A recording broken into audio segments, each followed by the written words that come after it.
Welcome everyone, and in about 1 minute we will start the CPA virtual experience session for today.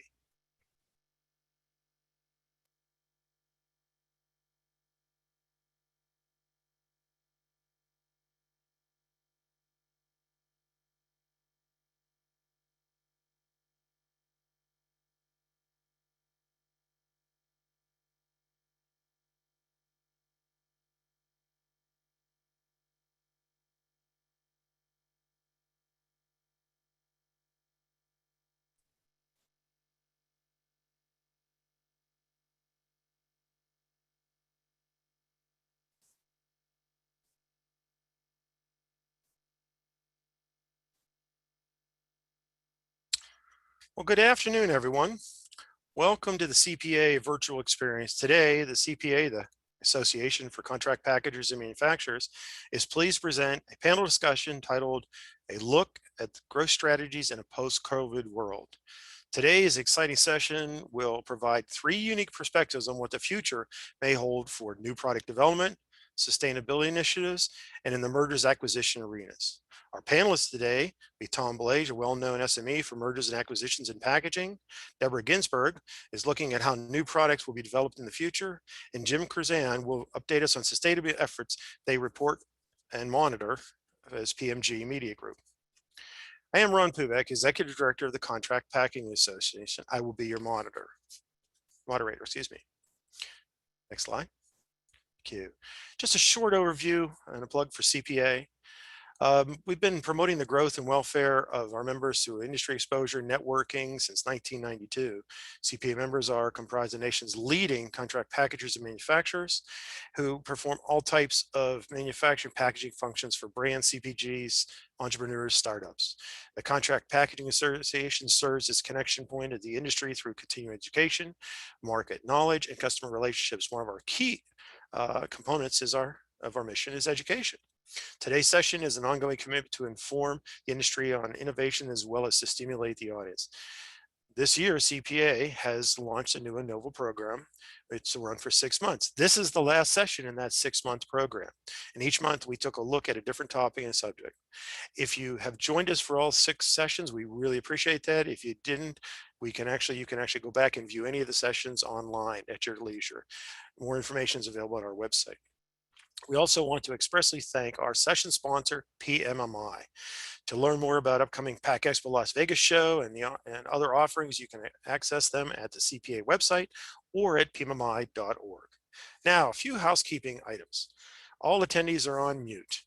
At the end of today's session, a brief survey will come your way. Please provide us with your feedback. The entire webinar is being recorded. Within 24 hours, an email will provide you a link to the recorded session. There will be a Q&A session at the end of the presentation, so please enter your questions in the questions functions on your screen. In addition, all registered attendees are entered into a drawing to win a prize donated by CPA.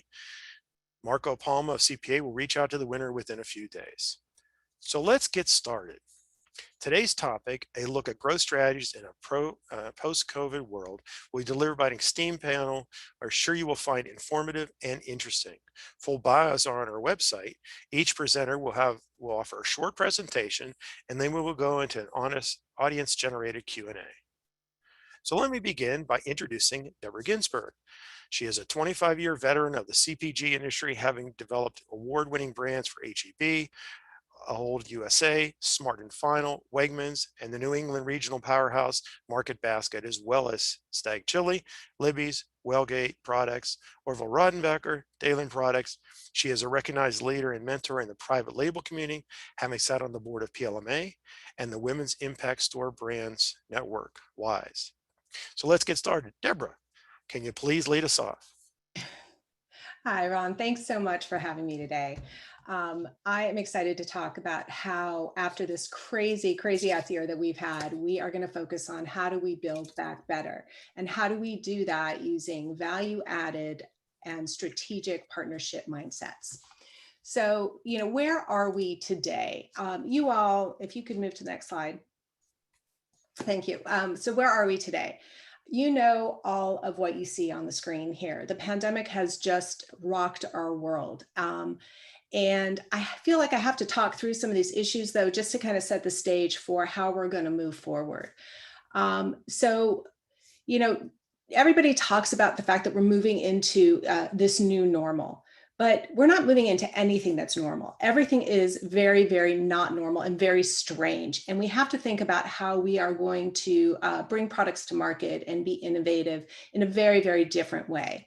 So we used to have this comfort level of, okay, we've got our businesses all set. We've got just-in-time inventory and supply. And today we are faced with some of the most dramatic global supply chain challenges we've ever seen.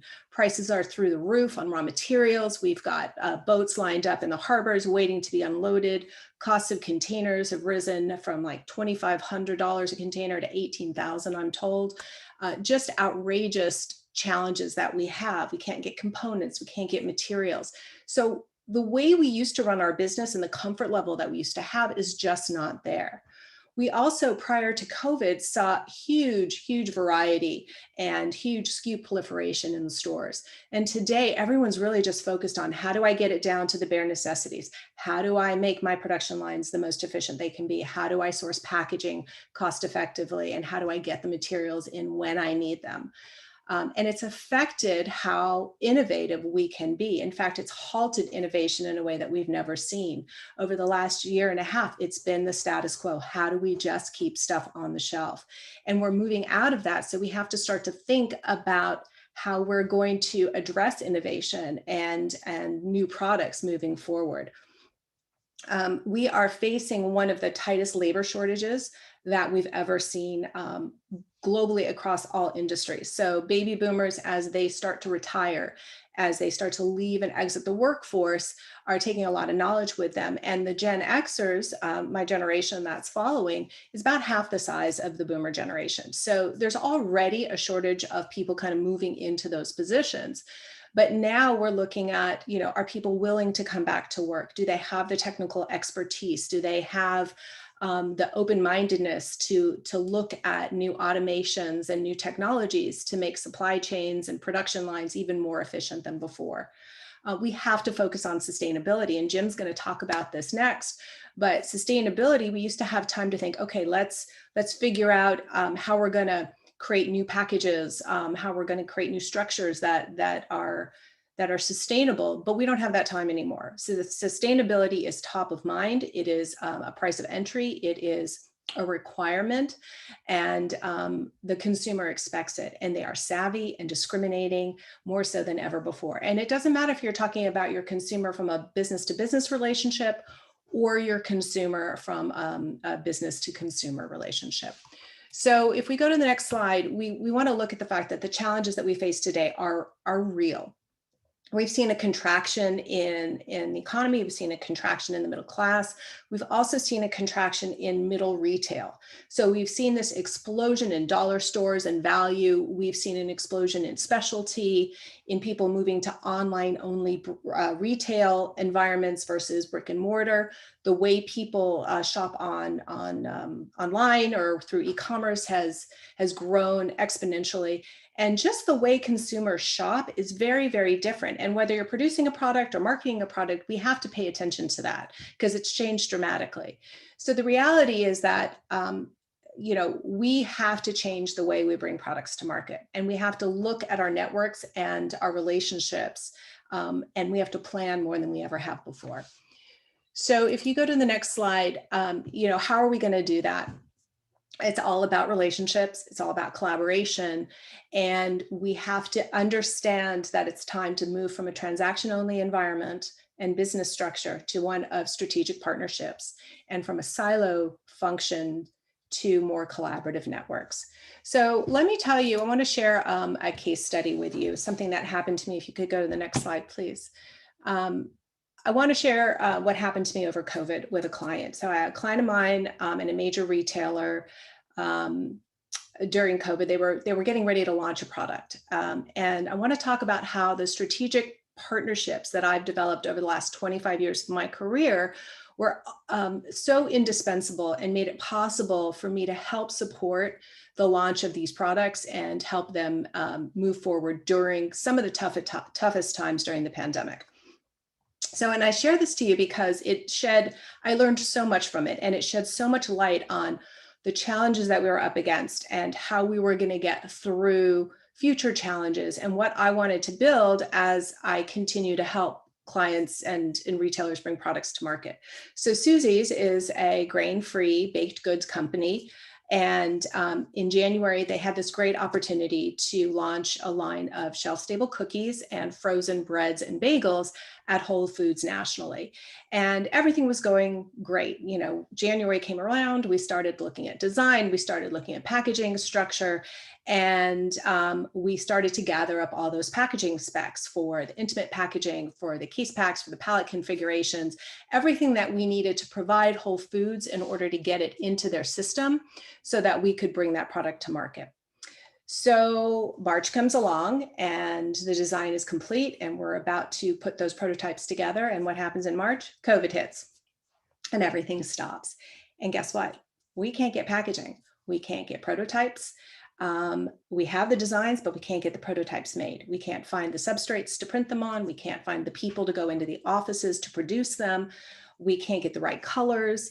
And we have to get all of this stuff to Whole Foods by April in order to stay on track, because retail didn't stop. We all know everybody bought food. Everybody, you know, went to the grocery store. And so those types of relationships, those product launches, they didn't stop. So we had to reach out to our very talented network of pre-press providers and comp manufacturers, and they pulled out all the stops and they were able to get us our samples that we were able to get to the corporate office and get into the system.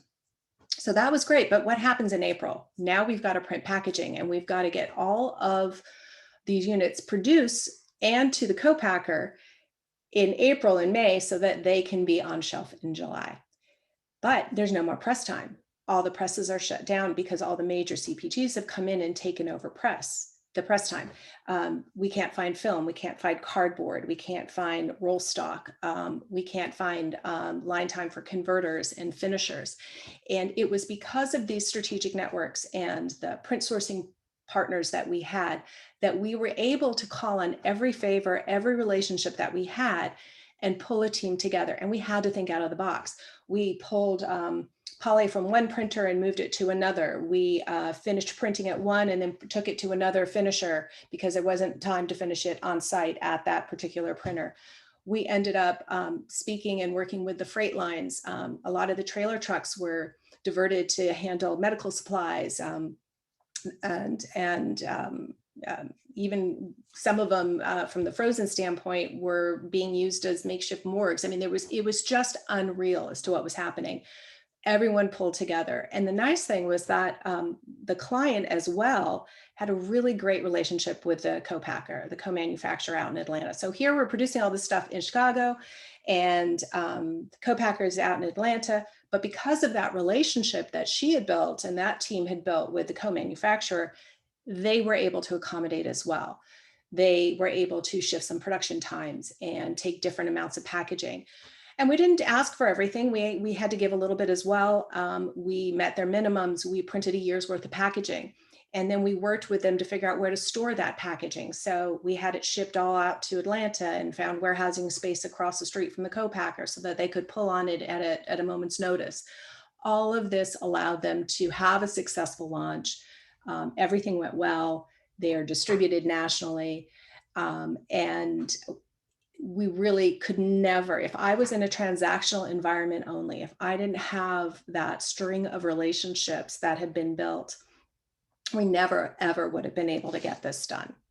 So it really kind of solidified for me that that business had gotten so transactional, and I repeat that, but it had gotten to be so methodical and tight that when things got tough, we had to abandon that and we had to go to the relationships that we built. So if you can go to the next slide. And as we think about how we're going to build back and in a better way, there are a lot of questions that come to mind. Number one is, how do we continue to innovate? How do we keep the presses running and supplement the day-to-day requirements and purchase orders, but still innovate and have the time and dedication to do so? How do we start to launch new products? What does that journey look like? What does that process look like? What does the plan look like? How do we refine and redefine what value means in a relationship? And how do we communicate that moving forward? What are we going to do? So if you go to the next slide, when we start to think about how we're going to continue to innovate, we have to think about innovation in how we communicate and create those relationships. And we have to focus on investment in people. We have to focus on investment in new technologies, automations, machinery. And that helps to create trust and commitment on both sides of the relationship. Next, we have to really focus on how we're going to continue to keep business running on a day-to-day business and make time for innovation.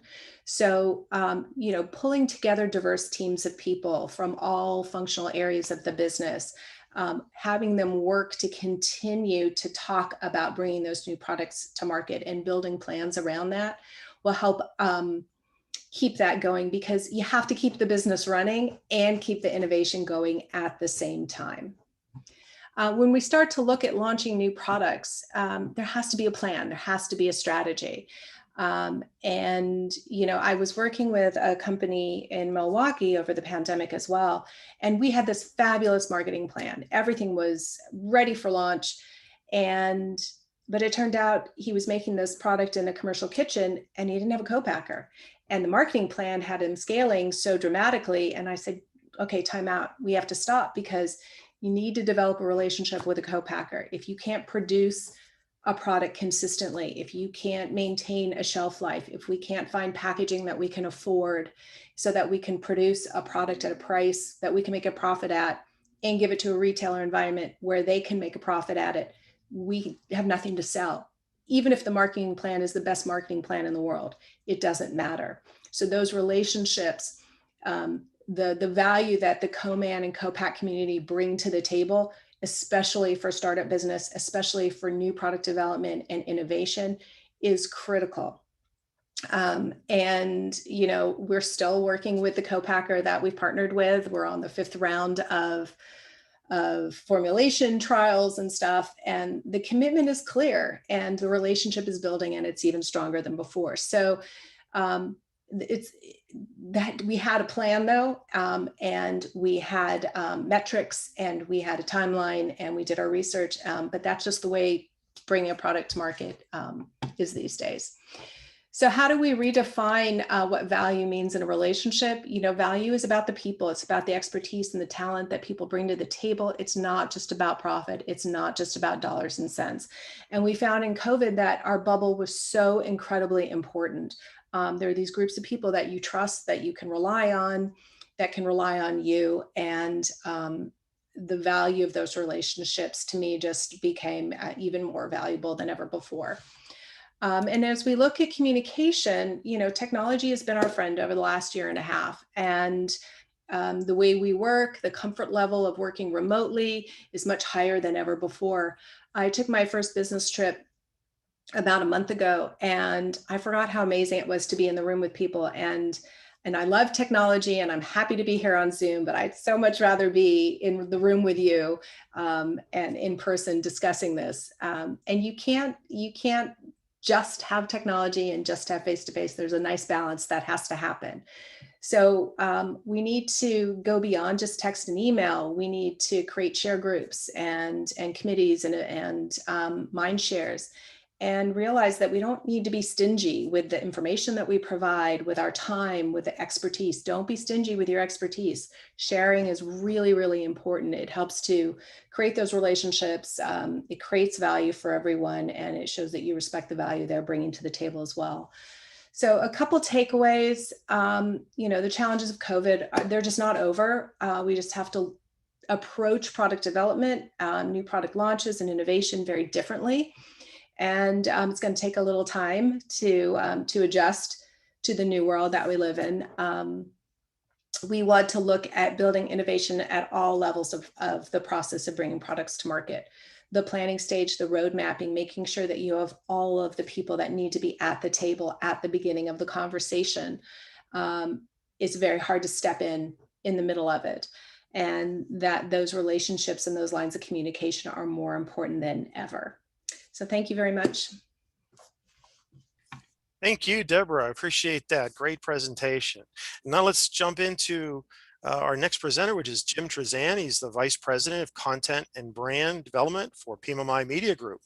He stays on top of industry developments and trends in packaging, processing, and automation. Jim has a wealth of experience in media sales and management, having held a variety of roles, including publisher of healthcare packaging, automation world, and currently OEM. Jim is a sought-after presenter with a keen understanding of the industries that PMMI serves and a natural curiosity that drives creative solutions. Jim, tell us a little bit more about sustainability in the area and your guys' reporting and monitoring of it. Thank you so much, Ron. So I'm actually going to go a little bit larger and then dive down into sustainability, which we consider for new relationships to kind of be the low-hanging fruit. But we're talking about growth strategy here for contract manufacturers and packagers who want to target these emerging brands that have been growing so much. Marco, next slide, please. So just as Deborah said, COVID-19 accelerated changes, whether sustainability was going to become this big or things like social justice or diversity or inclusion, they were accelerated. And we as an editorial team are still trying to keep up with the vast amount of change that's happening at a speed that we've never seen before. And for contract packagers, you were kind of called just to keep the shelves stocked through COVID. And now what will your role in this post-pandemic landscape be? And if you're preparing to execute innovation and you're looking at these emerging brand people, how do you talk to them? Next slide, Marco, please. So as we found from the latest state of the contract packaging industry, customers are demanding more along the supply chain that could make you a differentiator. Their expectations are continuing to grow from what they want from your relationship. And particularly as we see here from small upstart firms looking for a more expansive suite of services. And that's what we're going to talk about today. Marco, advance. And so when we talk about emerging brands, which is how we've defined these people, they're not necessarily brand new. In fact, a lot of the very brand new people aren't in a position yet where they can take the product any further than they have in just starting it. They need to graduate up a couple of levels, whether it's funding or acquiring other companies or changing their packaging. But to a person, when you walk this National Products Expo show, where a lot of these emerging brands come to find suppliers and funding, these people are passionate like we've never seen before. And they're hoping to emerge with their product from all the static that's going on. And often the end game is to sell to Nestle or Coca-Cola or someone like that. They just need to get it going and they need to rise above the fray. These emerging brand people are extremely resource limited. You will find people who are designing the logos, doing the accounting, running HR, and working on the supply chain. And so they tend to be short of time, short of attention span. And as Deborah was saying, we'll talk about it in the future, they need your expertise. Next slide, Marco. So what's happening with this accelerated change like we've never seen before? Consumers are concerned about plastic waste that they've never voiced before, and they want corporate action regarding plastic waste. And this is a core value of most of the emerging brand people you meet. They want their packaging to appeal consumers to being better for the environment. But they also want their CPGs and brands, consumers, to take a value stand on topics, not only sustainability, but social responsibility, transparency, and they say again and again, they'll purchase from companies that align with their own values. Folks, we've never seen this before. You went to buy a car or furniture or have a meal from a supplier before. You never asked what their political leanings were. You never asked how they believed about certain things or not. And this has seeped into the social awareness in this country, but it's also seeping into the economy, and a lot of it is going to be coming in through these emerging brands who will use packaging as the billboard space where they can talk about their messages, whether it's social or sustainability. But it's hard for them to just routinely sweep out a package to come up with their new, how we feel about this trend or how we feel about that trend. Marco, next slide. But it is way more than just packaging. Go ahead, advance again.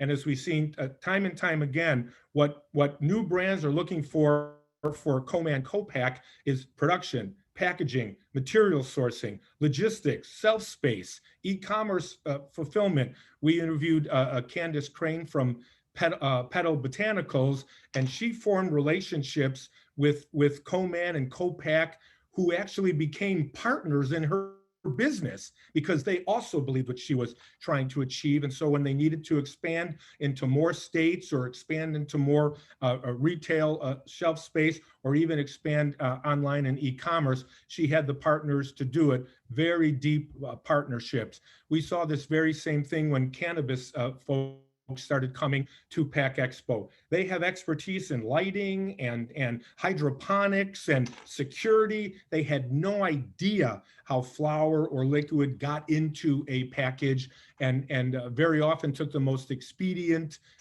solutions at first that did not prove to be good for them. So talking a little bit more about what's happening with consumers, Shelton Group, who was doing research for Smithers, said now it's up to 45% of consumers have more positive opinions of brands that use little or no plastic in their packaging. And I know from the recent contract packaging study, it's said that plastic will continue to be the material of choice in general. Marco, change. So again, ISTA, the Safe Transportation people, their global research study found 80% of consumers demanding sustainability, social responsibility, and transparency. We have never seen anything like this in the 30 years that we have been with packaging world. 44% choosing to buy products from companies that are aligned with their point of view on sustainability or social values. And there's been a long time where people were voicing their opinions about this, but now they're actually measuring behaviors, and people are paying a little bit more to buy a product that they believe in the mission. Advance, Marco, please. So especially true in the US, almost 60% of consumers say it's best for the future of the US if brands and retailers actually take an active part in social, environmental, or political issues. We have never seen anything like this before. And if you want to dive into this emerging brand crowd, you've got to understand where they are coming from. Advance, please. So are you prepared to have these kind of conversations? The big CPGs have been put on notice. They're starting their own incubation labs to try to drive some new products into the marketplace, because they know they are losing sales to upstart companies who often have a lot of attitude and want to do things differently than have been done traditionally. And successes of disruptive launches like Beyond Meat and Halo Top have really fueled the innovation. So you have a lot of people with capital. They're wondering what to do for investments, and they're gathering together and trying to come up with new brands to disrupt consumers. Forward, please. Example here, 30-year-old company. I met these two women in Baltimore. It used to be Wella Bars, right? Now they're Wella Organic, and they're doing things like, you could go ahead, advance again, Marco. They're talking about that on the package that they're organic, dairy, soy-free, non-GMO, gluten-free. There's a lot of messaging they have to cram onto that bar wrapper. And then on social media, they're urging consumers to be kind to bees who supply the honey used in the Wella products. So could you imagine having a meeting with these folks who ask you, what is your stand on bees? How are you protecting bees? You know, we saw massive social change starting last summer. First one was Land O'Lakes, who very quietly got rid of a 100-year-old mascot, the Butter Maiden, dropped without any fanfare at all. And then the floodgates broke open with brands like Aunt Jemima, Uncle Ben's, Cream of Wheat. We've all been reading that news. Go ahead, Marco.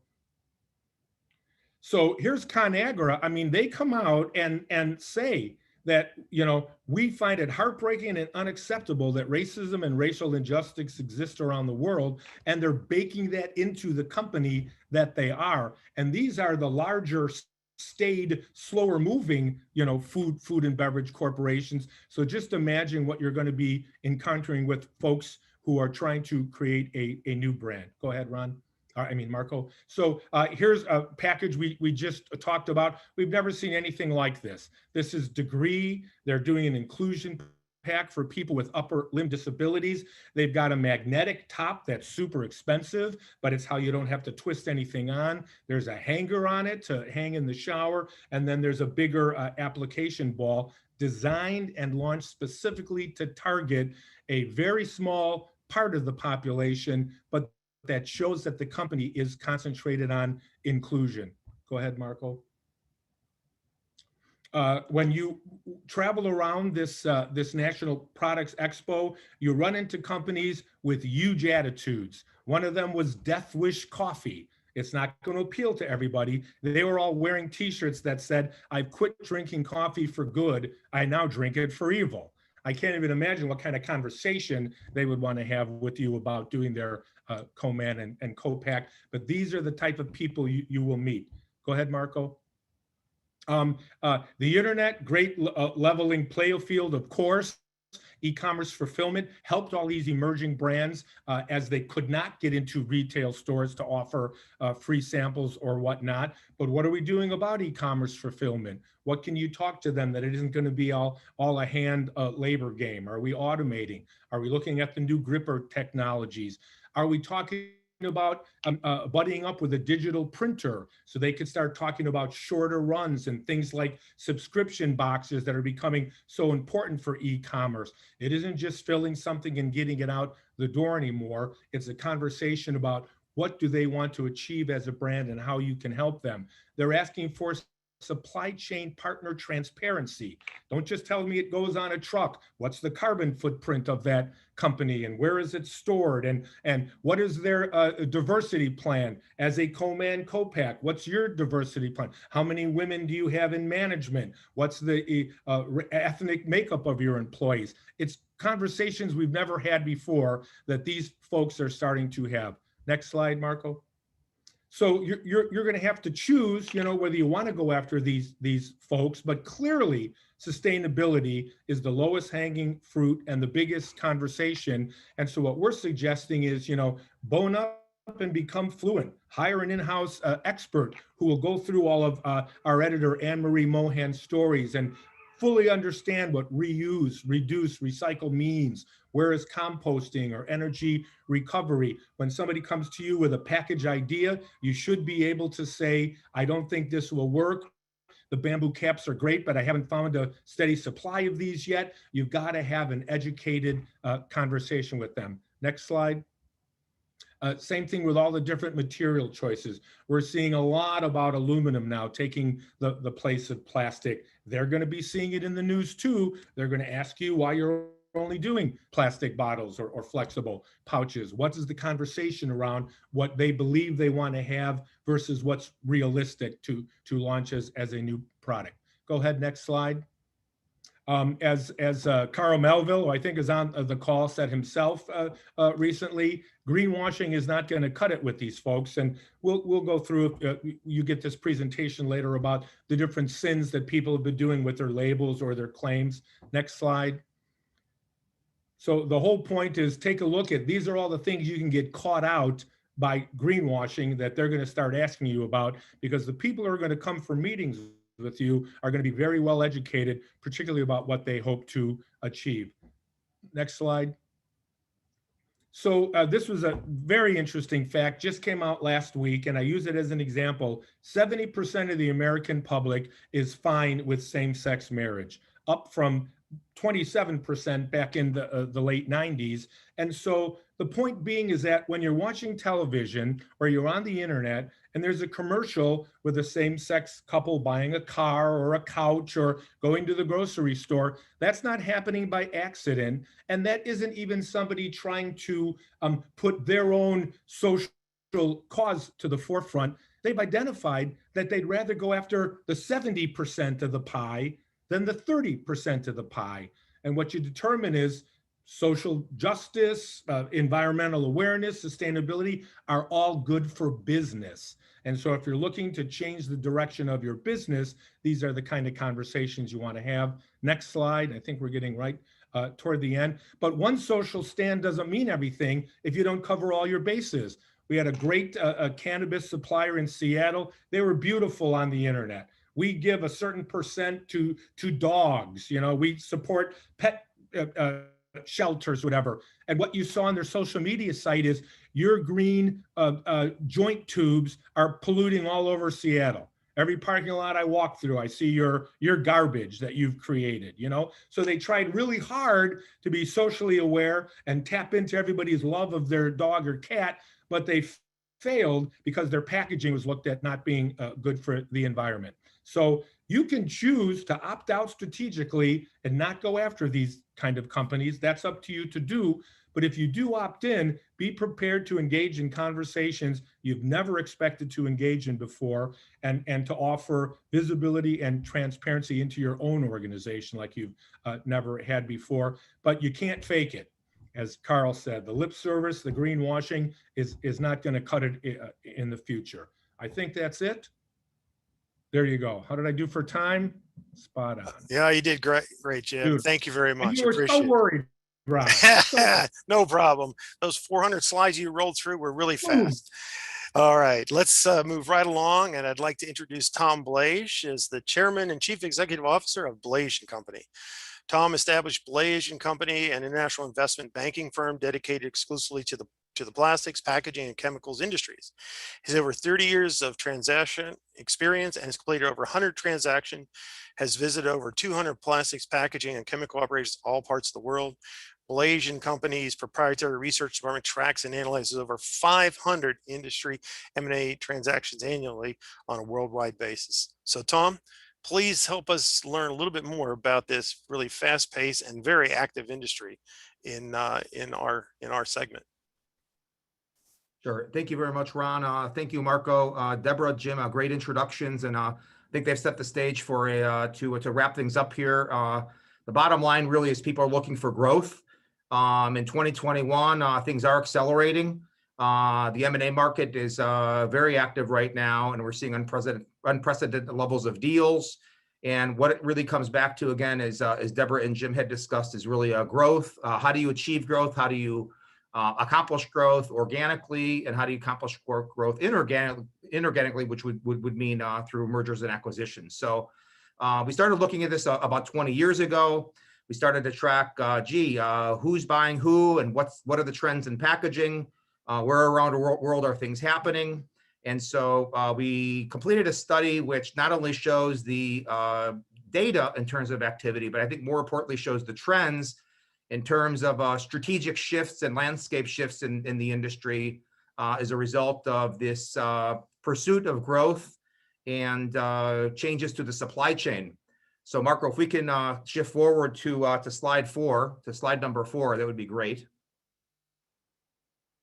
Yep, so this shows the number of mergers and acquisitions transactions in the CPCM universe from 2001 to 2021, and you'll see the pie has increased by about 2.3 times. And so this is the number of deals around the world.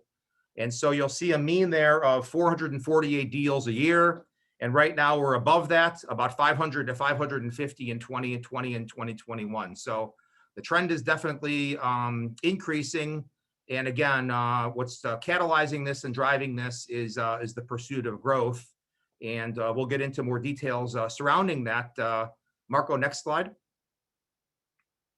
So we see a lot of information in the Wall Street Journal and otherwise as to private equity, hedge funds, leveraged buyouts, and those types of transactions are very preeminent. However, the fact remains that 76% of all deals in the space really have some sort of strategic element. It relates to supply chain, customer supplier issues, geographic expansion, and so forth. So you'll see these two pies. The pie on the left is 2001, which had the 215 deals. The pie on the right has 500 deals, so about 2.3x there. So the pie is, more than doubled in size. But you'll see the shift here in financial versus strategic. So the pie on the right, if you look at strategic buyers, you'll see 57%.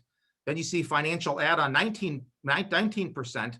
That's 76% of all deals involve a strategic element. So only 24% of deals are where a hedge fund or private equity group are giving a bunch of money to a company to grow with no strings attached, no assumptions regarding cost savings, supply chain opportunities, growth opportunities, and the like that come with synergies of a strategic deal. So on the left, you'll see financial platform, which is where it's a pure financial deal, was 10% in 2021. That's increased financial to 24%. So significantly, add-on has gone from 5% to 19%. So the financial component has grown, significantly from 15% to 43% over that period.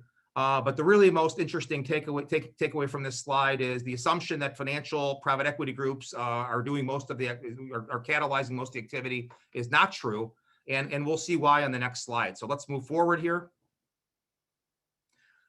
So the prior slide discussed financial versus strategic. This slide discusses international versus domestic. So the assumption has been historically that most deals are in New York and they involve hedge funds and the groups that you read about in the Wall Street Journal. Not exactly true. So where has the growth come from? Well, the merger and acquisition activity really has been driven by the pursuit of growth. And so logically, that would mean that the geographies that are being pursued are growing geographies, meaning in developing countries. So where would those be? The BRIC geographies: Brazil, Russia, India, China, and even Africa is included there these days. You'll see 66% of all these deals involved an international participant.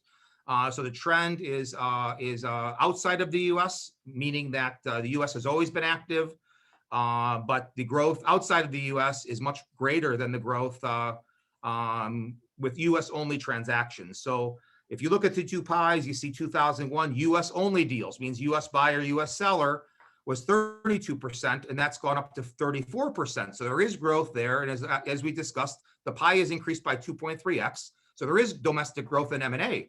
But if you look at the international segment, it's gone from 40% to 51%, and that includes and involves deals having nothing to do with the U.S. So it could be two international non-U.S. companies, and that's where the real growth is.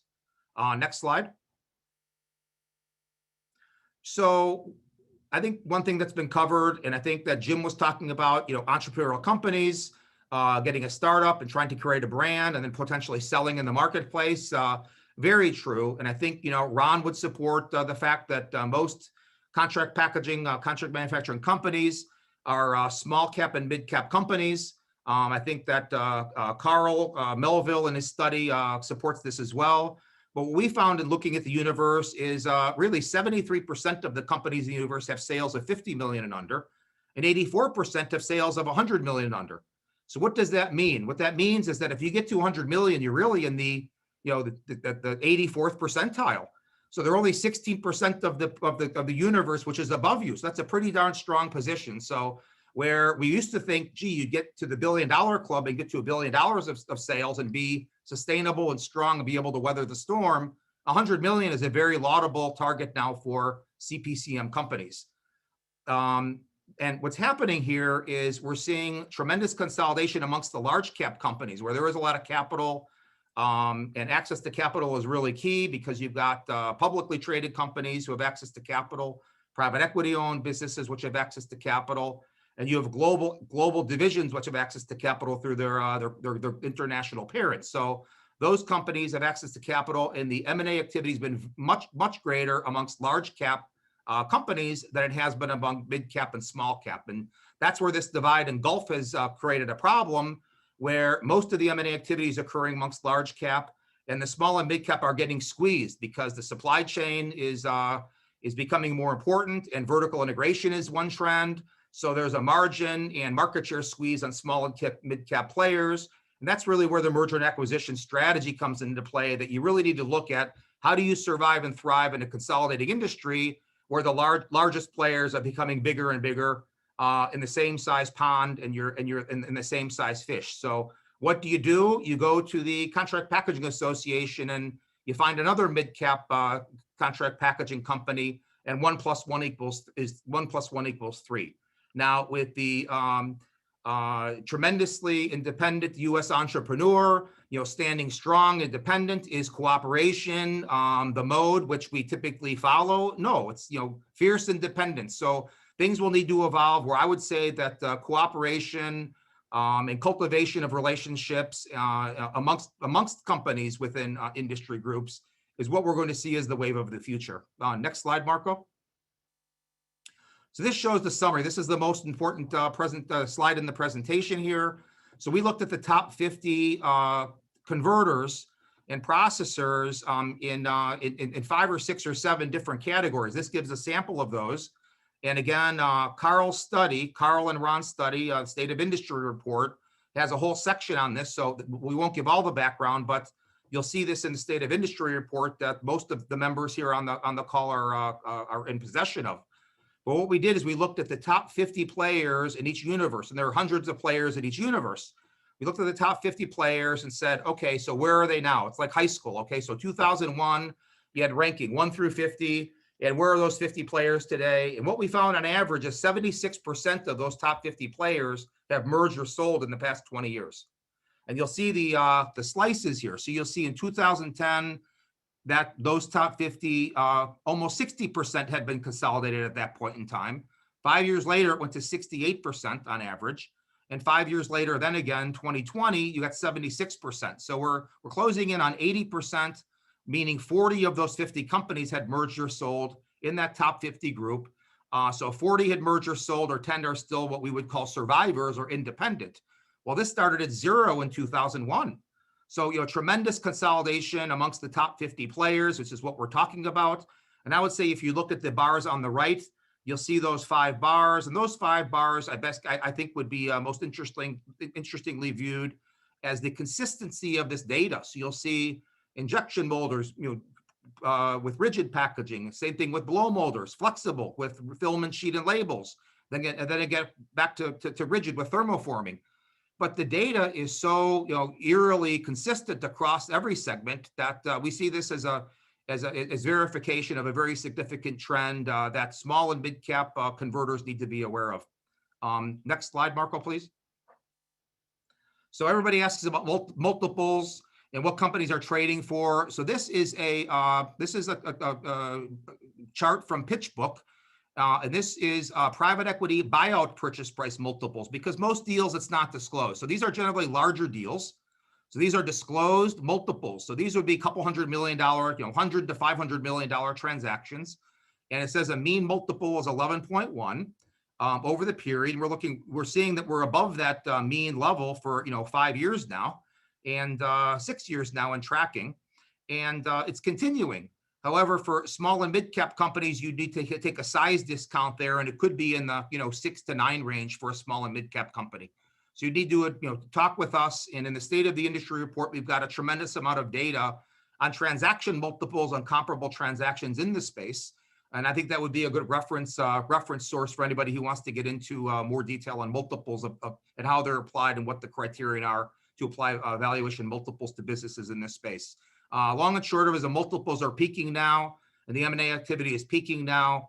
And I'd say the most important thing as it relates to the M&A activity is there's tremendous activity amongst essential providers, which is most of the packaging universe. The non-essential would be industrial companies serving automotive and so forth. We're down probably 20 to 30% in terms of the results. So that actually was slower. So we saw an acceleration amongst essential companies and a deceleration amongst non-essential companies over the past 12 to 18 months in the merger and acquisition environment. And now we're seeing post-COVID that these non-essential businesses, which got hammered last year, are starting to bounce back, and they'll be coming to market. So we see these essential businesses seeing increasing taxes, increasing regulation, difficulty of doing business, supply chain challenges, rising resin prices and raw material prices, and people that sat out the pandemic saying, gee, I thought about my life plan and I don't want to run a business for the next 20 years like my dad did. You know, what are my options in the marketplace now? So we're seeing a tremendous amount of folks reevaluating their life plan who are entrepreneurs. And we're seeing folks who are non-essential who are sort of bouncing back saying, hey, I want to get out sometime soon or find a partner, and what are my options? And they may need to wait a year or two. Next slide, Jim or Mario. So this section is how to sell your business. Just a few tips in terms of the small and mid cap companies who are members. And of course, we can give a free consultation to anybody per Ron. Just get in touch with us. This is set forth in much more detail in the State of Industry report. And so, Mario, if we can go to the next slide, please. So a simple slide here just to summarize. What are the things that an owner, entrepreneur, contract packaging processor, converter can do prior to or during a transaction? So we've got 3 strategies prior to and 4 during the transaction. And in terms of prior to, you really need to start early. So everybody gets, our clients get at least a letter a week, and some get a letter every day. So they're getting, dozens and dozens of letters from. There are 2,000 private equity firms, and they're all in the marketing business. They send a lot of direct mail and emails out. So you'll be getting all sorts of information saying you're the only one, and they're really looking at 50 or the average private equity group looks at I would say 365 deals a year. They're getting an opportunity almost every day. So 365 would not be a bad estimate, and they would get a book on maybe 100 opportunities. So if somebody's telling you we're interested in your business, you have a very unique business model, gee, we've studied your company and you have a high value, you're one of probably 100 who's getting that letter. So you need to be careful. So why do you want to start early? You want to establish a 5-year plan. If you don't have a plan, someone else is going to create your plan. It's not going to be as optimistic as yours. That's number one. Number 2 is you're going to have to stay on. Very few deals occur where, day one, the catalyst, the driver, the CEO of the company or the family that runs the company says, hey, we run this thing and we're sort of the glue that holds the organization together, that you could sell and get a bunch of money and then stop working the next day. It doesn't happen that way. So you're going to be expected to stay on for 1 to 3 years, and with a financial group, probably 5 or more years until they're ready to sell and get liquidity. So there are a number of things to put in order and to plan. So you really should start immediately, even if it's 4 or 5 years from now. 2, implement actions to create the most appeal to potential investors. So, well, what does that mean? Potential investors are going to come in. They're going to be looking for the low-hanging fruit. So what is the low-hanging fruit? You want to maintain your core infrastructure. So owners think, gee, I'll stop my CapEx and I'll milk the company. I'll just take the cash out and not invest in working capital, not invest in capital expenditures. Big mistake. You want to keep up your business as if you're not running it. However, with big CapEx, you want to stop those CapEx 6 months before you sell or go to market, because you want to see the fruit. You want to see the reflection of those investments in your cash flow, which people will be looking at to value your company. 2 is you want to invest to accommodate capacity required over the next 2 years. So if you're selling and you are at 100% capacity, the investors are going to come and buyers are going to come and say, gee, well, we need to put a new line. It's going to cost $5 million. So we're knocking that off the price. So don't do that. Invest in technology and systems. Most small and mid cap companies see big multiples, 10 multiples and high multiples, and say, gee, that's me. I'm a high growth company.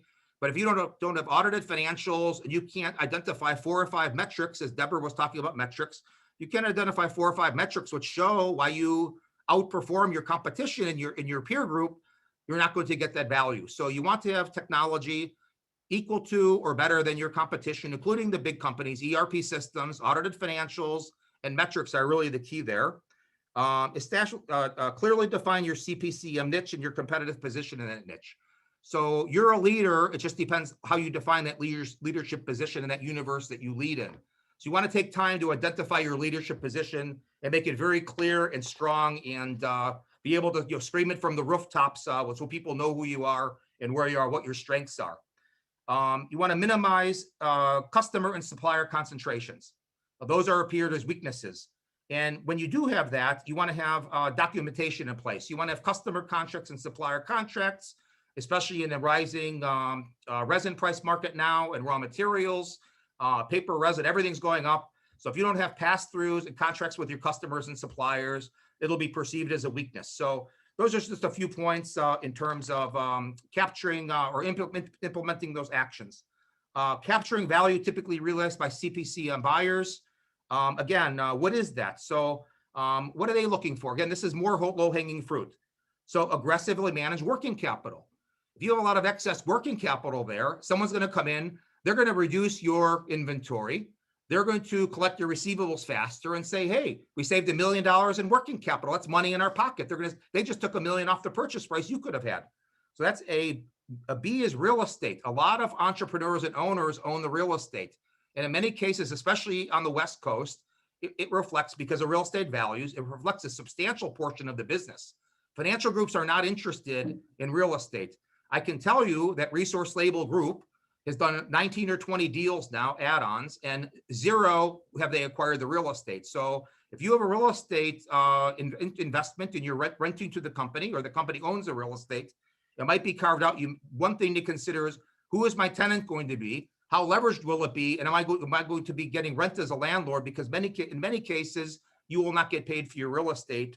And if it's 30, 40% of the value of your company, private equity investors are not interested. They're looking to invest in businesses, not real estate, and that may defer them from investing in your deal.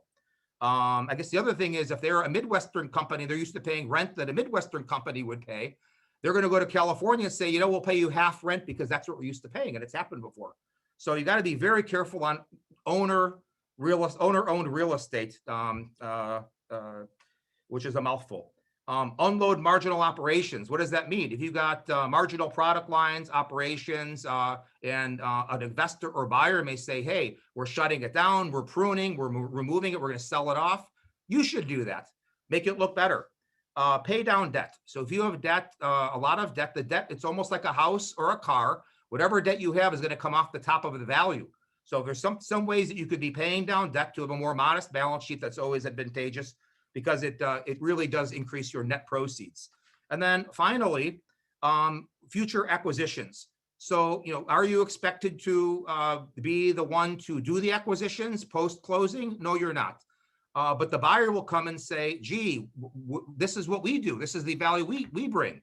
We will find acquisitions and we will help you grow. And boy, you should take a lower price because we're going to help you. Well, if you say, gee, I've got 4 or 5, 6, warm ideas, warm potential targets, and they're friends of mine from the CPA, and we've discussed this, and gee, maybe we could band together, and you have warm acquisitions teed up, you will get more money for your business. They will perceive you as more sophisticated, saying this is our type of owner. Boy, he's market oriented, he's growth oriented, or she, and we like it better. We're going to pay more. So just a few tips there on the prior to transaction. During the transaction is really while you're marketing the business. What do you do to maximize your value once you decided to go to market?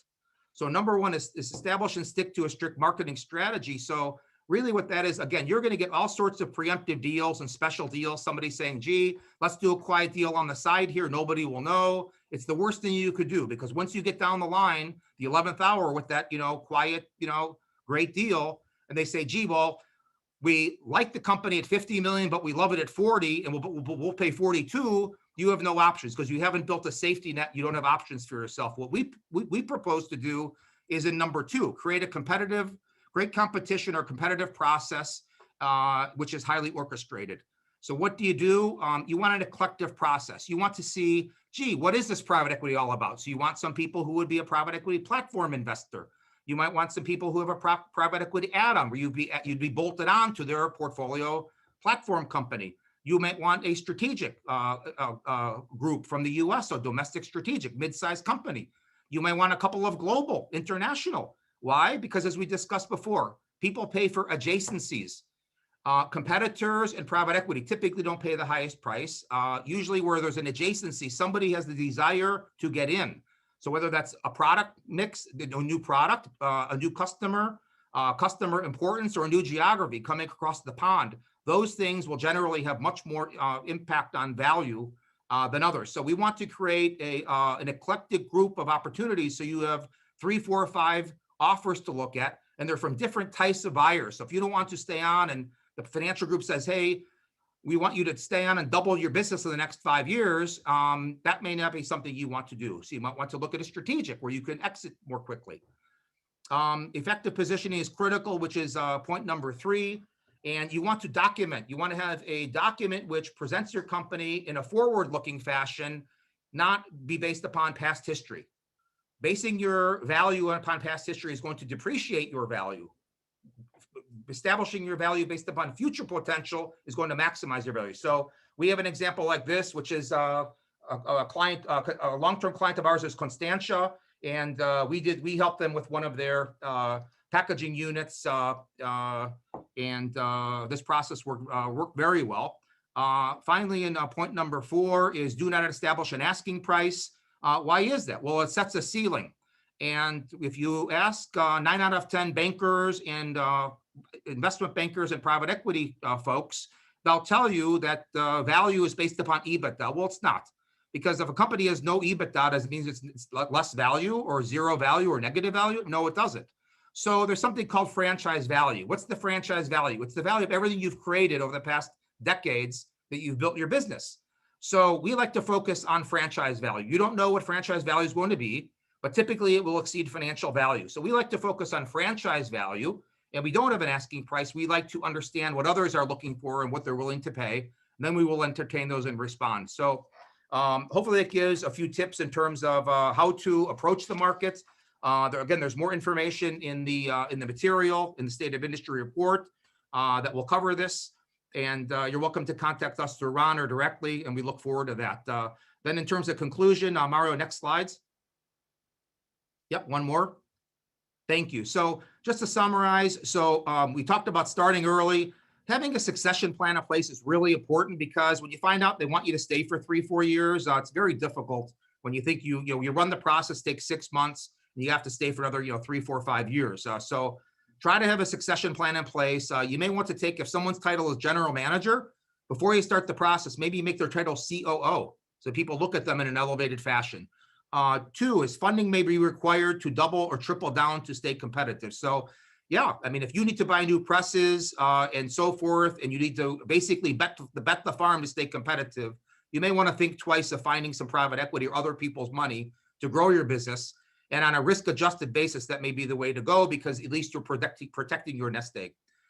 3 is focused on glass half full buyers and investors who view you as complementary. So again, there are 200 financial investors here, and you'll have different chemistry with each one. They all have a specific program. They all have a specific history. It's like Carfax. We know the history of all the private equity investors in CPCM, packaging, plastics, and chemicals. And we could tell you whether they do what they're going to do, whether they'll walk away. And again, they're looking at you 200 or 300 deals a year, and you're not one of one. You're one of 100. And sign letters of intent. I don't know, I've got my colleague Howard Cohn sitting here. I'd say people sign 20 letters of intent, and they probably close 5 in a year. So because you have a letter of intent or an offer in writing, it really does not mean you've got a deal. So be very careful who your partners are.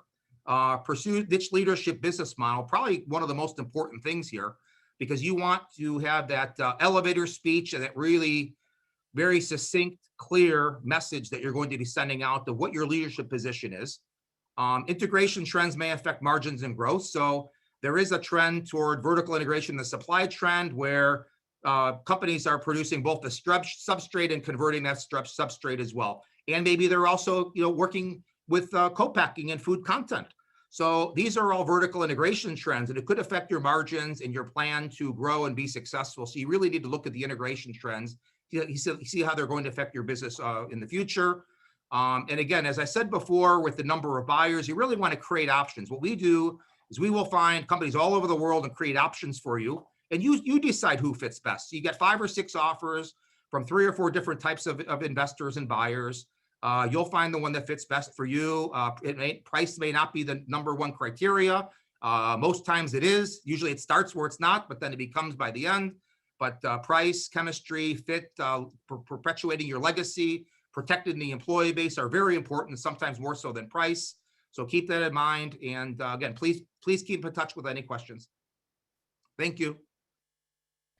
Thank you, Tom. We appreciate all of our panelists today, and we'll have them all come back on so we can see their smiling faces. And let's get into a Q&A. We have some time now for Q&A. We've allocated this time for question and answer. We've had some come in, which is awesome.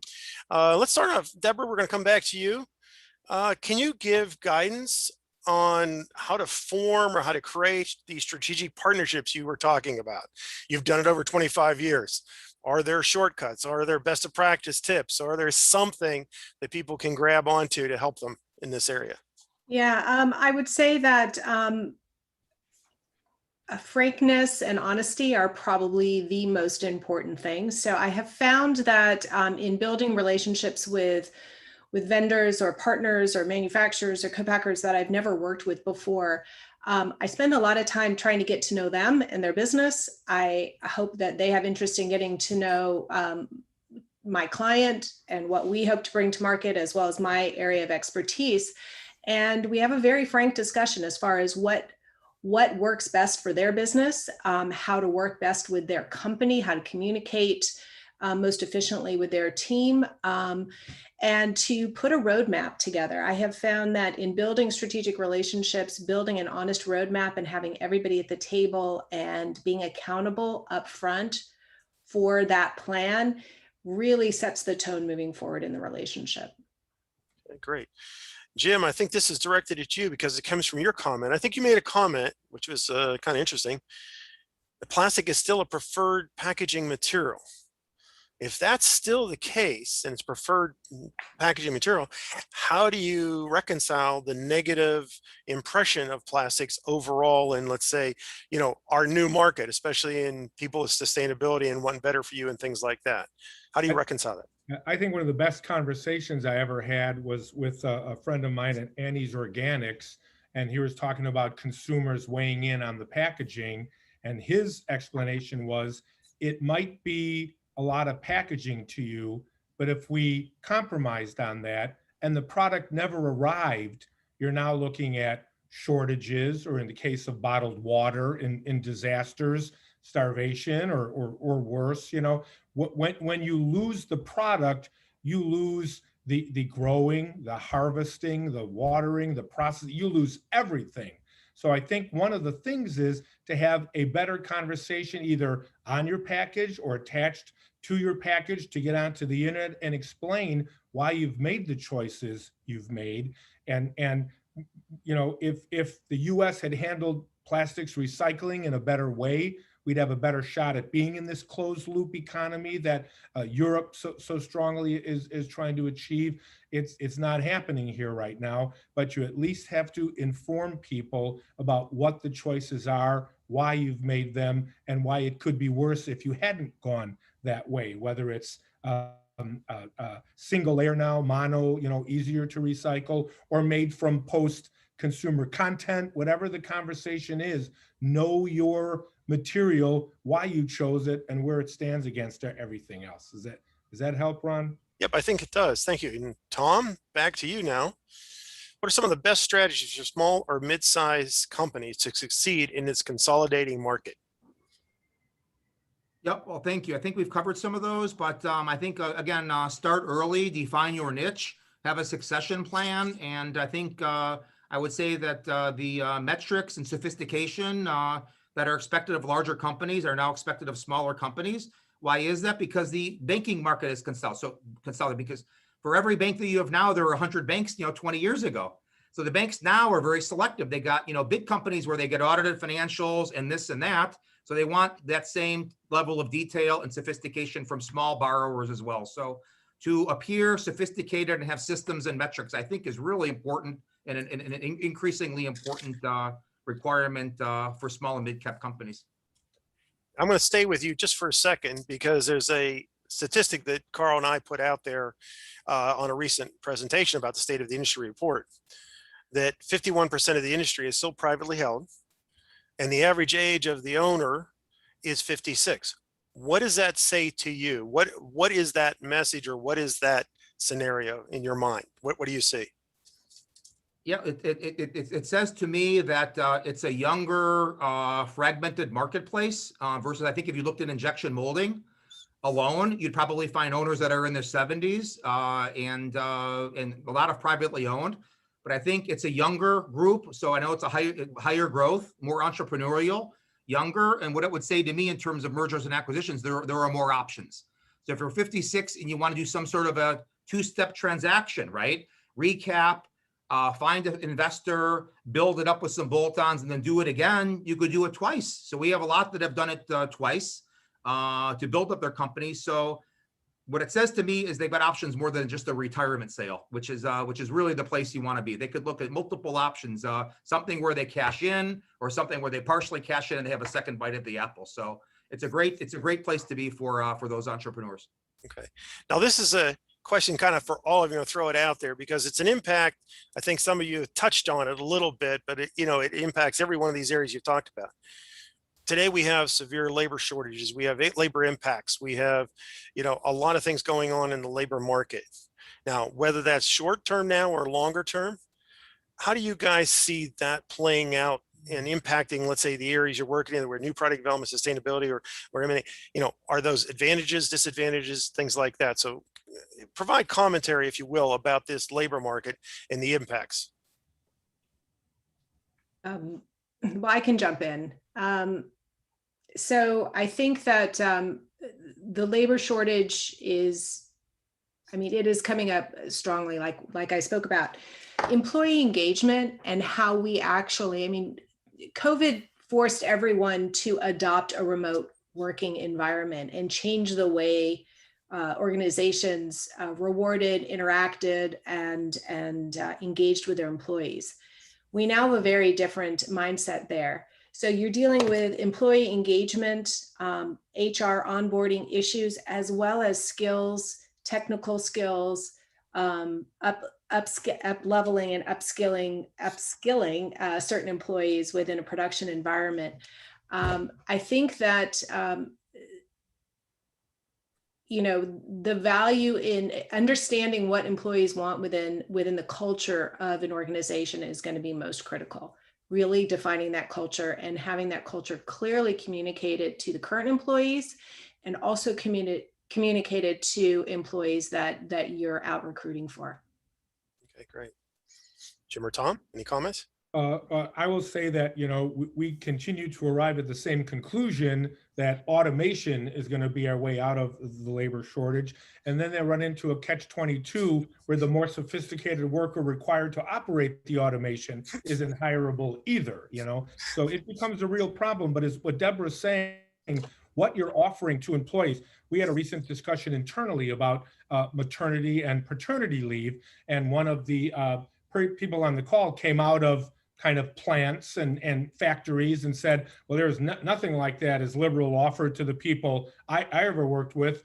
Maybe that's one of the reasons you're having trouble getting people, because they do want to spend time at home with their new baby, or they do want a more liberal work from home policy, and I don't think it is all just the almighty paycheck anymore.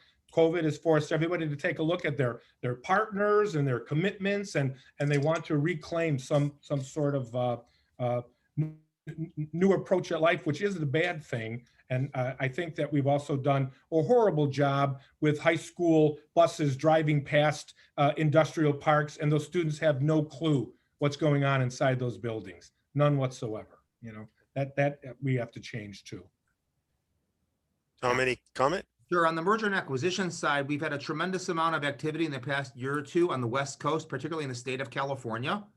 And business owners, entrepreneurs are really nervous. One reason they're selling is there's a lot of uncertainty. They've got tremendous cost increases. So trying to find someone who is in Newport Beach or Orange County that could be at the beach and not coming to work is very difficult. Trying to deal with minimum wage increases is just putting more fuel in the fire of this inflationary environment.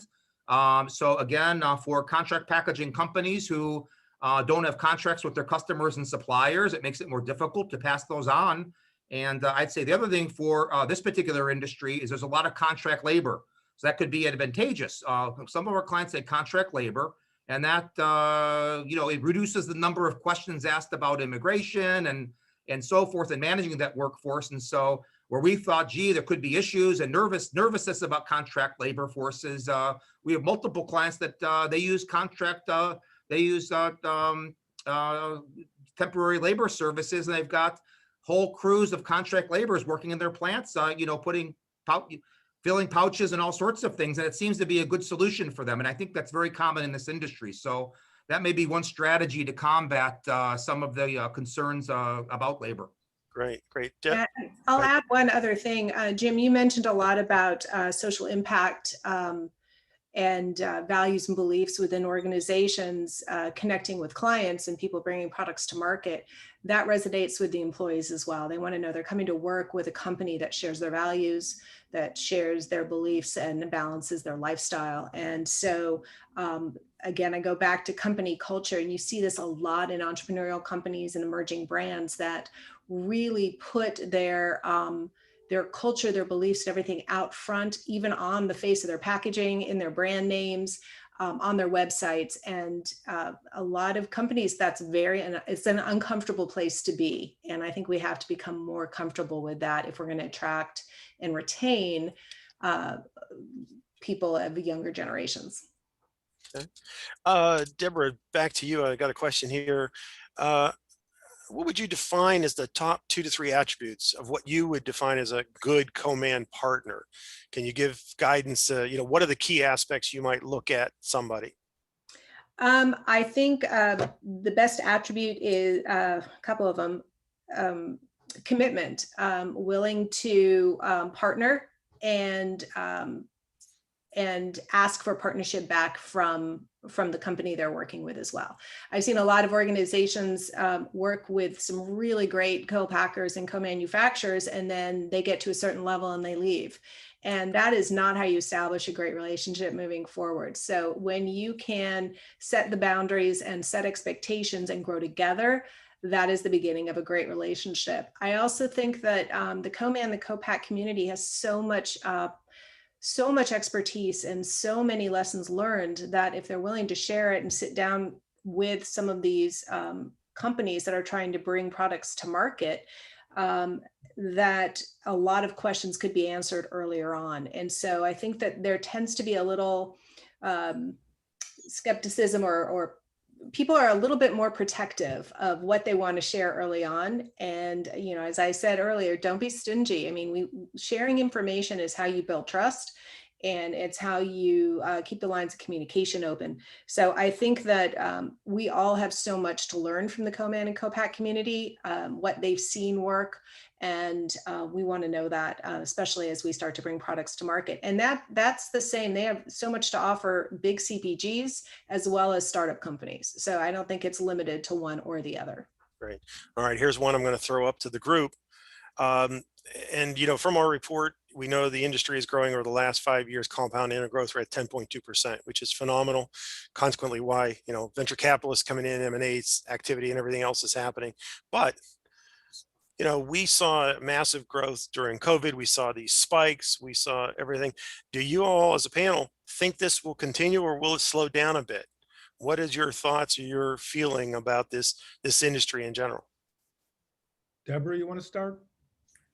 Well, I think I think that we're going to see a lot of diversity happen. I think you're going to see a lot of people that want to create their own companies and bring products to market. And I think we're going to see a spike, and then we're going to see it drop off as people realize how complex this actually is, how much time it takes, how much commitment it takes, how much money it takes.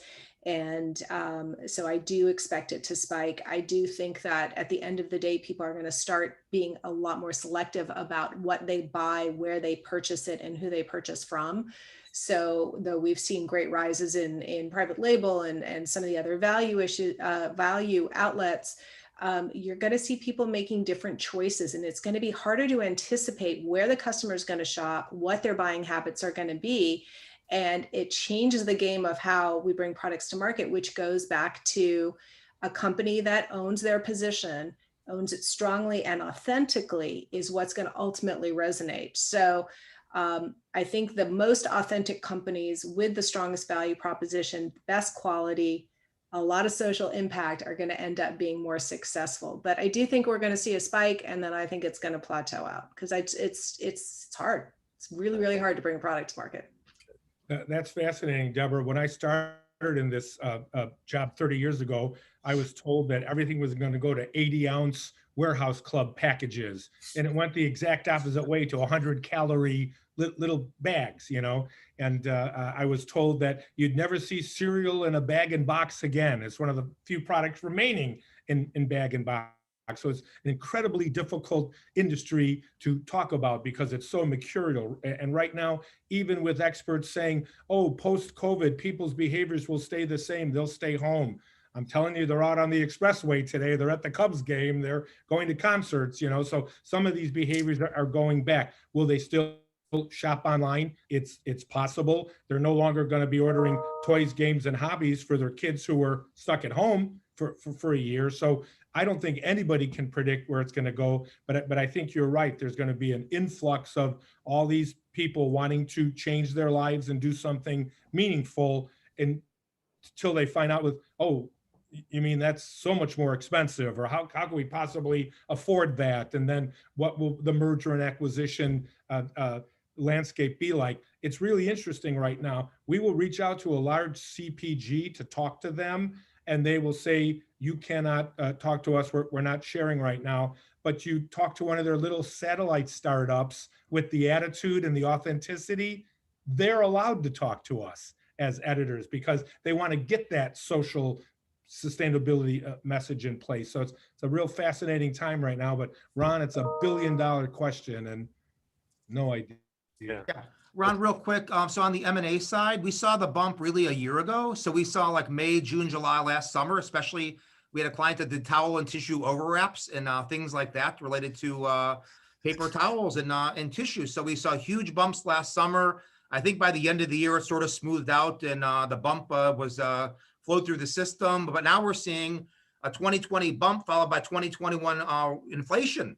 So the inflation is So the inflation is masking the impact of the bump because you see this rising top line, and some companies are passing it on some aren't. So you've got this bump followed by inflation, which is making it difficult to analyze, Ron.